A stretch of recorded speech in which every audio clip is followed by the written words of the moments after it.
Good afternoon, everyone, and welcome to the Supply Chain Solutions Weekly Ship Show. Today is April 7th, 2022, and this is episode number 14 in our weekly educational series that keeps you informed of the changing market conditions as we work to simplify supply chain complexity in a time of disruption and uncertainty in an upside-down geopolitical world.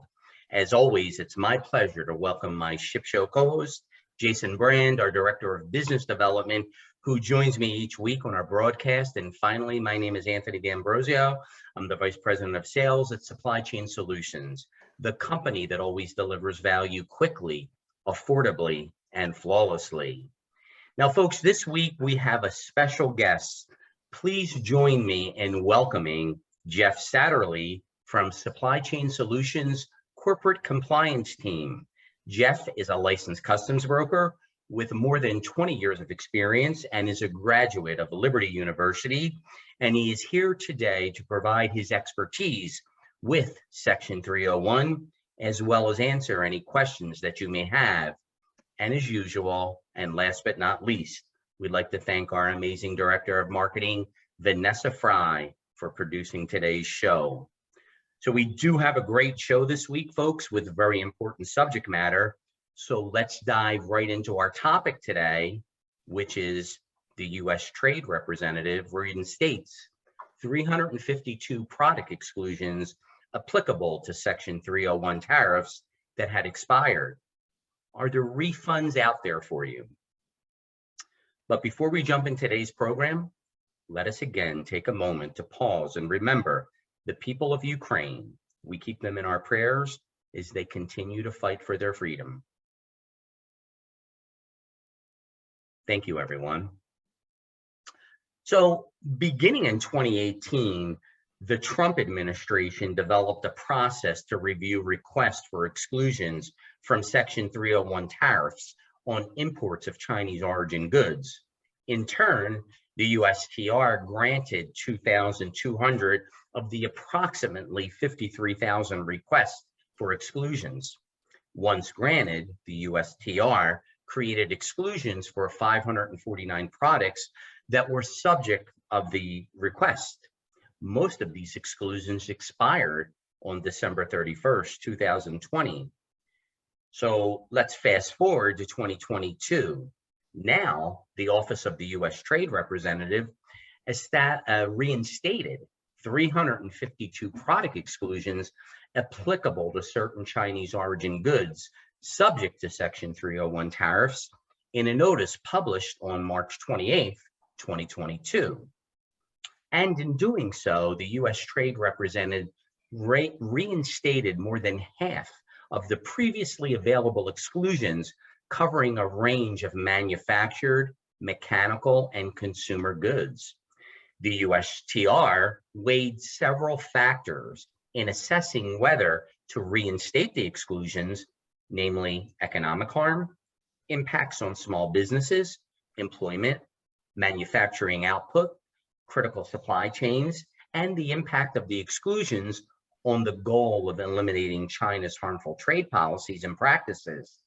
Now, a complete list of reinstated exclusions is available in the annex to the March 28th Federal Register notice, and Jeff or myself or Jason and Vanessa can lead you in the right direction should you wish to view that list. But as with prior exclusion rounds, the reinstated exclusions apply to any product that meets the relevant product exclusion description and do not require the U.S. importer to have previously requested a product exclusion. However, the exclusions continue to be highly specific, meaning importers must carefully consider whether their goods meet the relevant specifications. The reinstated exclusions are retroactive to October 12th, 2021, and are available through December 31st, 2022. Thus, importers of qualifying Chinese origin products can request refunds of Section 301 tariffs paid on entries made on or after October 12th, 2021. So long as those entries are unliquidated, utilizing the post-summary correction process, or within the 180 days of liquidation, utilizing the protest process, importers of qualifying goods should therefore act promptly to secure their refund. And you can do that by also working with your customs broker, and hopefully that's Supply Chain Solutions. Now, additionally, importers of qualifying Chinese origin products will not need to pay additional tariffs through December 31st, 2022, so long as the proper paperwork is completed. So what are the reasons for reinstatement? Now, the USTR's decision to reinstate the exclusions is part of the agency's ongoing effort to realign US trade policies towards China under the current administration. Whether such tools will include elements of the old playbook, such as tariffs, remain unclear. However, some lawmakers are keen to have an established exclusion process available if the tariffs remain for the foreseeable future.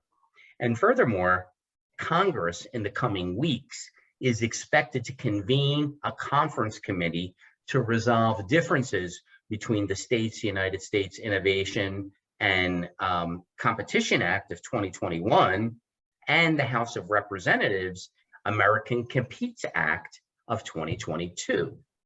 Now, among the other provisions on science, innovation, and trade, the USICA would reinstate all expired Section 301 product exclusions and establish a new exclusion process at the USTR. Now, Competes does not contain any such language and takes a vastly different approach to trade than the USICA, and it remains an open question whether the chambers can resolve the significant trade differences as part of the overall negotiations to reconcile the two bills aimed at strengthening US competitiveness with China. Now, Jeff, I don't know if you have any other sage advice for us or any more background on what the reasons, besides what we've outlined here, are for reinstatement. So I just wanted to see possibly if you might have any further background on that. Well, thank you, Anthony. That was a fantastic opening with a lot of really good information. And my understanding is when it comes to these newest exclusions, the trade representative opened up the exclusions for public comment. And so importers who had a need to go out and make comment, perhaps because their imports were proprietary, they couldn't find them domestically, made the case to say that the various products that ultimately ended up being reestablished were needed for their purposes of importation. So I think a lot of it was sort of people got engaged and the squeaky wheel gets the grease. No, I like that. That's great analogy and some great perspectives. I think one of the other things we do need to consider, though, is what conclusions and considerations, just to piggyback on what you were saying, can we take from this? And I think although the reinstated exclusions are set to end at the end of this calendar year, right, the U.S. Trade Representative remains open to further extensions as appropriate. And the agency, however, would like to prefer to maintain flexibility to adjust the tariff toggle in the ongoing Section 301 dispute with China. So really, what can importers do? And we're going to get Jeff to comment on this a little bit later, but another avenue of release or relief available to importers is to participate as a plaintiff in the ongoing Section 301 litigation, currently awaiting decision from the U.S. Court of International Trade before likely being appealed to the U.S. Court of Appeals for the Federal Circuit. Now, importers not currently party to the litigation may still join the 4,000 plus plaintiff class so long as they import or imported Chinese origin products appearing on the so-called List 3 and 4A and have paid Section 301 duties thereon. Now, remember, folks, you had Section 301 exclusions that had List 1, List 2, List 3, List 4A. I think there was even a List 4B.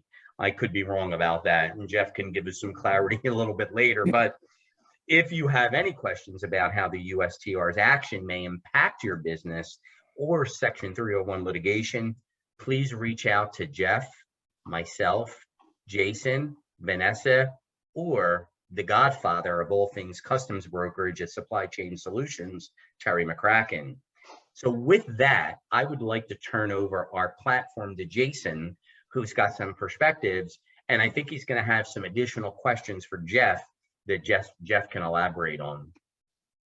Hey, Anthony, thank you so much. And, both Anthony and I have had the pleasure of working with Jeff quite a lot, and he's got some really great insight.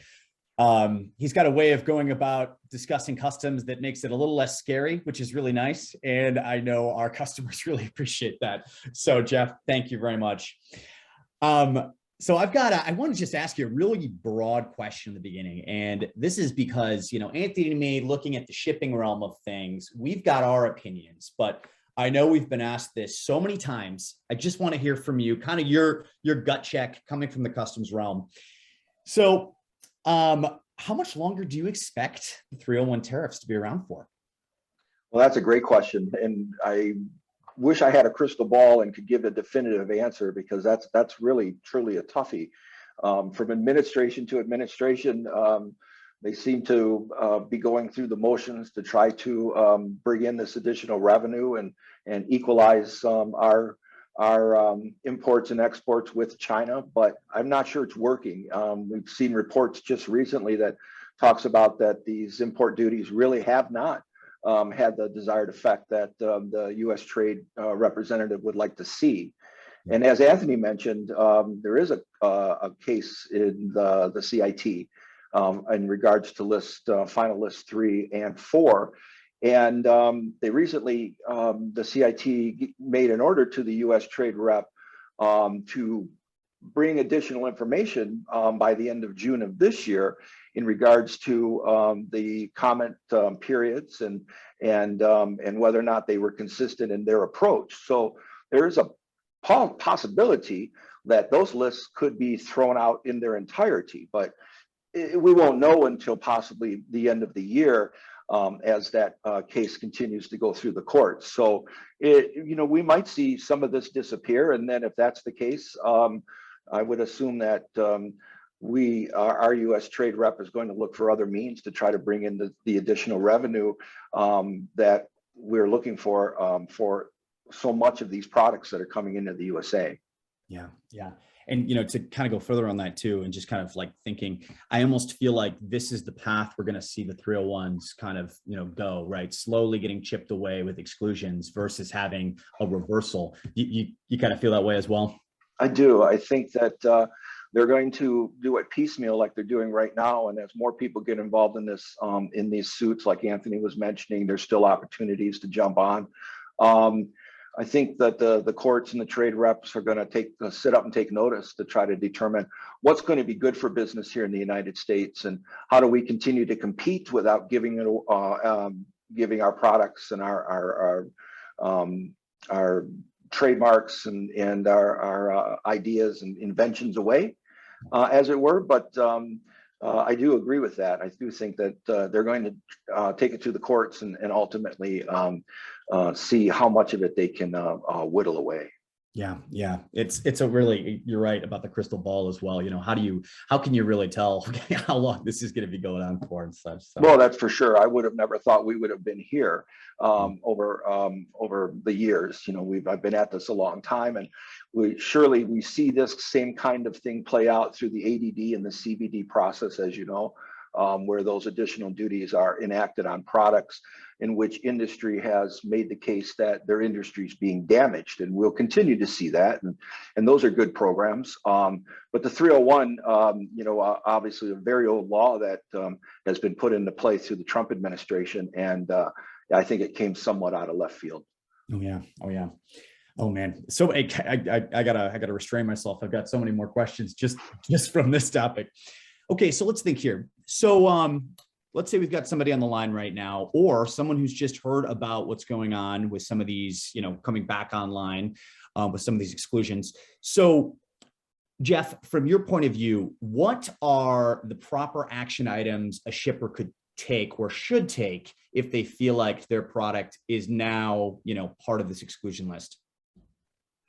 Well, the first thing they should do, obviously, is understand their product and understand how it's categorized with customs through the tariff, and that's where the customs broker can help and give them assistance. As Anthony mentioned in his opening, there is a Federal Register notice that indicates a variety of HTS number, harmonized tariff numbers that are reinstated. Customers can pull that down. They can look at the FRN notice. In some cases, the HTS numbers are standalone, and if your product falls into that HTS number, you're good to go, and you can enjoy that exemption. In many cases, there are HTS numbers that have narratives attached to them, which coincide with the headings and the subheadings of the harmonized tariff, and the product needs to be specific. So so if they can do the research themselves and compare the notes that's in the FRN to their products, and they can keep good books and records, because certainly as a customs broker, that's what we advise all of our importers. Make good books and records, document everything, because if customs comes calling, they may ask you to show your card, so to speak, and you need to be able to make the case as to what your logic was. And of course, throughout the years, customs has created the watchwords of reasonable care and informed compliance, and so the importers have to be active participants in that to be able to ultimately make the case, as it were, to how they came to their conclusions. So that's very important. They can't just shoot from the hip. They need to do the work. Yeah, really, really great. Thank you so much for breaking that down like that. All right, so let's say they get lucky. There's not a big narrative attached to their HTS code. They find it, right? And they're like, oh my gosh, I might be entitled to some duty drawbacks. How long should they expect the process of duty drawbacks to go, and what kind of? Are we speaking of refunds or duty drawbacks in regards to this? Because this is strictly a refund process for the 301. We would file what they call post-summary corrections on any entries they've made, and then customs would unilaterally send them their refund. If they are doing a drawback process, which there is same condition, there's manufacturer drawback, they make importation, they may pay 301 duties, and then they're exporting those same products, then there's a possibility that a drawback would exist for them.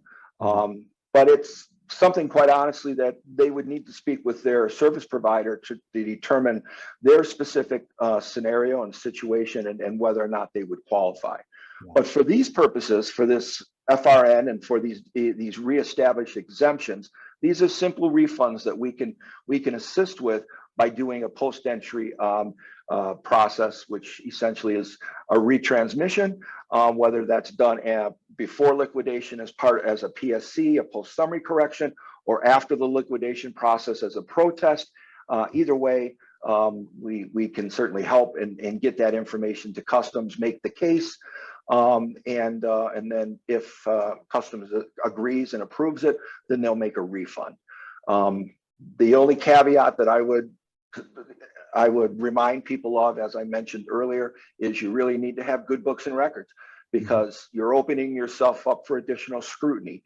Customs may at some point in regards to a PSC claim, again, come back, issue documentations like requests for information, and ask for diagrams. They might ask for the logic, the work behind it to make the case. So importers should be prepared for that. Yeah. Hey, Jeff, thank you so much too, because I was using drawback incorrectly there. And you're totally right.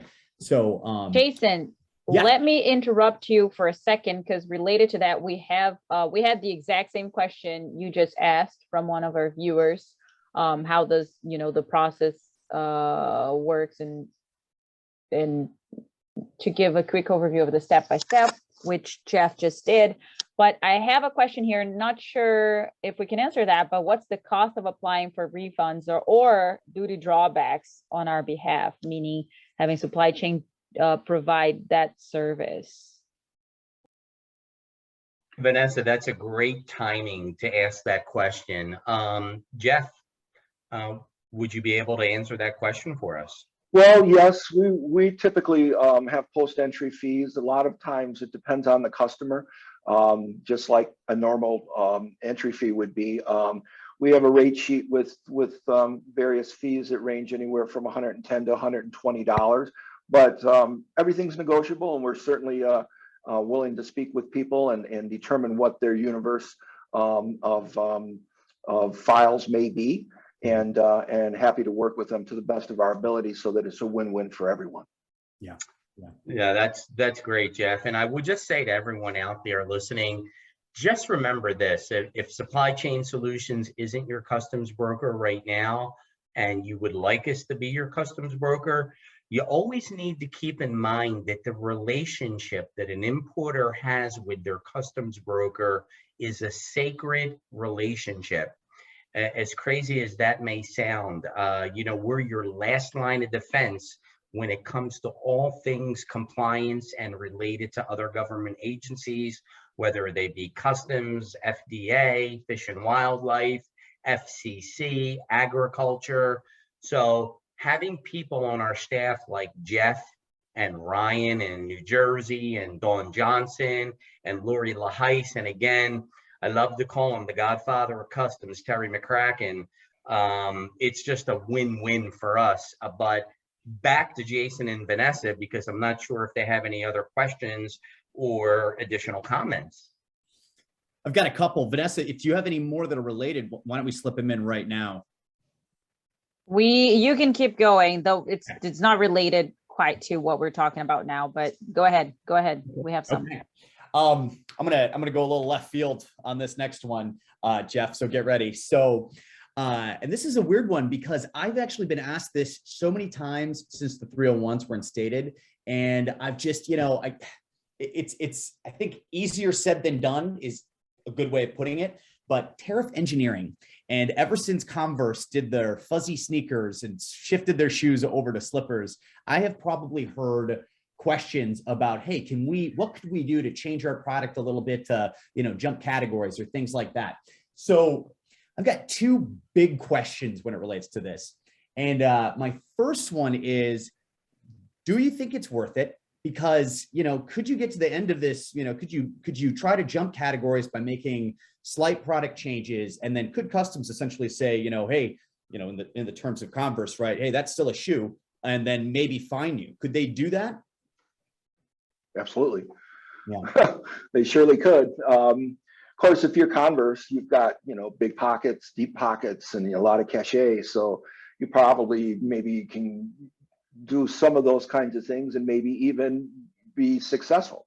Mm-hmm. I know one of the major auto firms back a number of years ago was importing vans, removing seats to, in order to differentiate from passenger vans to cargo vans and take advantage of different tariffs and duty rates. And so, yeah, those things are done. They're done oftentimes by, like I said, some of the bigger organizations in our country and that have the deeper pockets. They can afford the fines, and they're the motor of our economy in a lot of ways. And Mm-hmm. It's interesting to see when they're doing these kinds of things, because it is creative and there are certain ways to sort of work around the system, as it were. But I think if you're going to do it, you really need to probably speak with people in the know, like customs brokers, customs attorneys, general attorneys, to try to determine, and make sure that you're not doing anything illegal or negligent or gross negligence, as customs would call it. And sometimes, quite honestly, you can always reach out to customs and speak with them. They're often very approachable and will give you some insight at times as to what may be allowable. But I would say, normally the average importer is probably not, does not maybe have the means to go to that extreme in order to save the duty rates. Sometimes it might just be easier to source products from different places. Mm-hmm. Totally makes sense. And I definitely agree. Thank you, Jeff. So, okay, I've got one more. And this is a little bit, this is, not left field, but just different topic. So the 301s, obviously, in my memory of major tariffs coming through, there was the 232s, the steel and aluminums, and then the 301s. But what else is going on in the world that you've got your eyes on? Because we've obviously been fixated on these China tariffs for such a long time. Is there something that you feel like, hey, we might not be looking at this carefully enough? There could be an increase in tariffs over here that's substantial, or a decrease. Anything right now coming to the top of your mind?